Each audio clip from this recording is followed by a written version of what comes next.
So with my music and stuff, you know, I was really interested in telling people how to like go about like doing their own thing, starting their own clubs, making their own labels, just trying to do it, because I understood that intuitively that everything's an ecosystem. There would never be an Anton record store or Anton club that just waits and opens up one day every 2 years when I come through or something. So it's in my best interest, instead of being a dick from another band, to give everybody my connections, to give everybody like a tip to try and make things happen, because it helps, you know. But now, unfortunately, a lot of people aren't like you.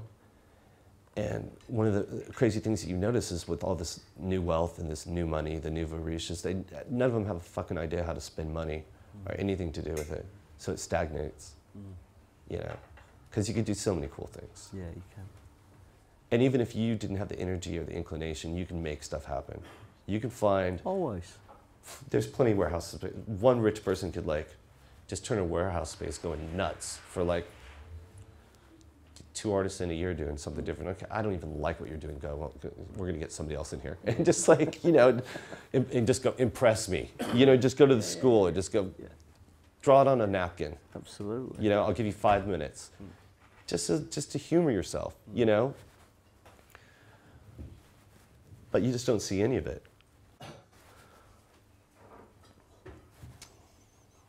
Boring.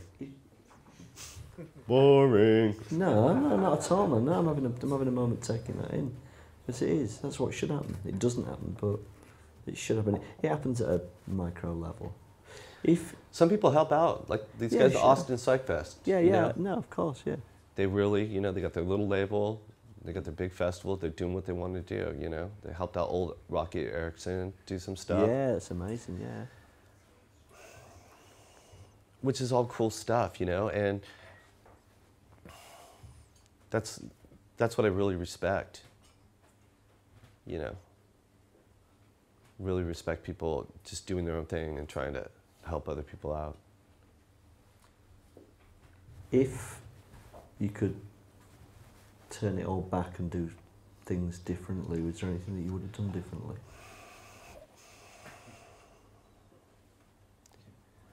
See, that's a better question than a lot of people when they get into addiction and stuff. They go, man, I just want my life the way it was before I got into this mess. And that would lead you physically right back into the mess. If you just rewound the tape. You phrased it in a better way. What different path would you take?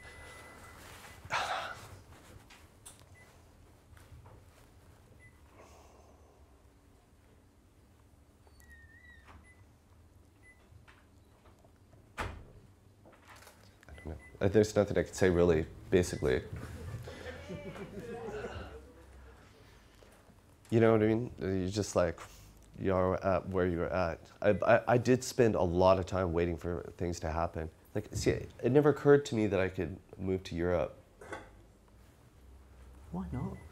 Because I just didn't have that mentality. It took me to living in Manhattan and listening to that song, if you can make it here, you can make it anywhere. And I was like, I'm fucking bailing to Iceland. Screw this place. It stinks. People are rude.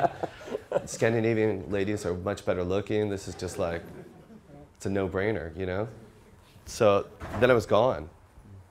But it never occurred to me until I got to that point. So I had to like, and I would have had so much fun if I had lived in Europe in my 20s, except nothing else would have happened. I would have been having fun instead of like toiling.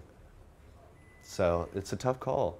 But I'm happy in my normal life, you know, like.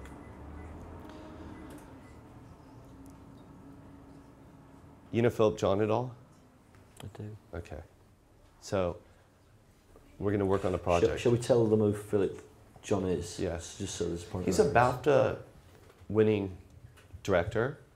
He's done some stuff. But more importantly, he's a Downton Abbey. But amongst other things. Yeah, but he's actually Phil. He's a really cool guy, and he's really into what he does. So, and I'm into it too. So this time he wants to do a movie, which is essentially a Scottish road trip, as he likes to call it, about two, like, kind of, I still can't make out what it's about because we're making it up, but it's kind of like these two brothers, you know, one stays at home and the other one goes away and is successful, and the one guy's a force of nature and he never leaves his hometown.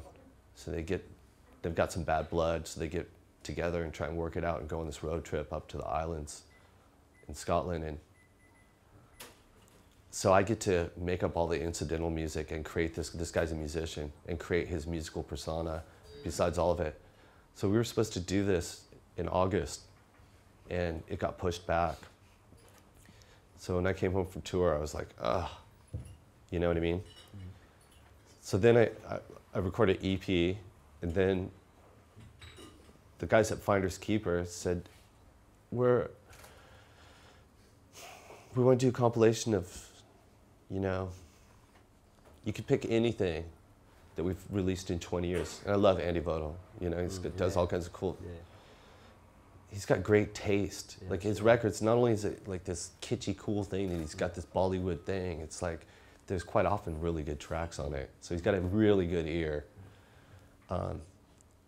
Anyways, he goes, just pick anything to cover you want. It's gonna be like people from Stair Lab and blah, blah, blah, and Jane Weaver and blah, blah. It could be anybody. So I go, I wanna do this guy, this Papa Cosmic, this William Sheller song. And then I was like, but we can't figure out the lyrics. And he's like, he's singing in Greek or something, I don't know. You know, turns out we figured it out. He's singing these names of black flowers in French, like Latin names in French. But so I record this, and then I go, fuck it, I'm gonna do a French soundtrack. So I just make it a music for film imagined, whole record, orchestral. And so I'm doing this cover song, and then my wife gets all jealous, and she's like, screw this Tess Parks girl that you want to work with. Why don't you sing with Soko? Who's this like French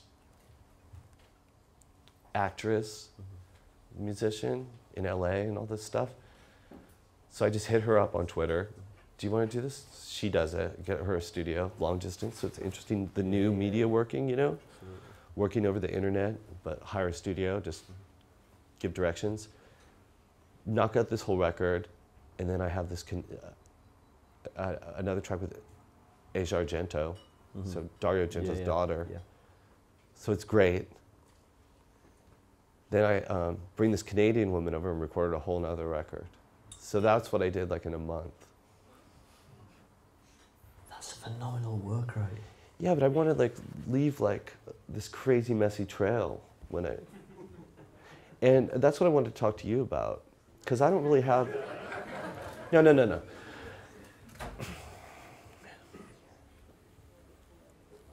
I'm not talking about midlife crisis.